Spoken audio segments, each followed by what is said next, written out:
Hello guys, galing po ako inuman. Ang oras po ngayon is 1:52 ng madaling araw. Nasahan po ako.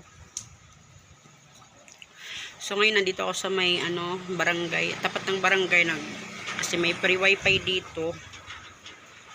Wifi muna ako habang hindi pa bukas yung kasi and guys, ayun yung barangay. So, dito ako sa tapat. Sobrang hangin. Galing ako sa kaibigan ko, nakipag-inuman ako.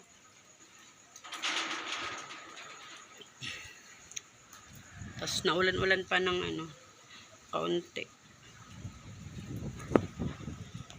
Tapos ngayon guys, tingnan mo yung mukha ko, nagpinkis-pinkis na kasi dami namin nainom.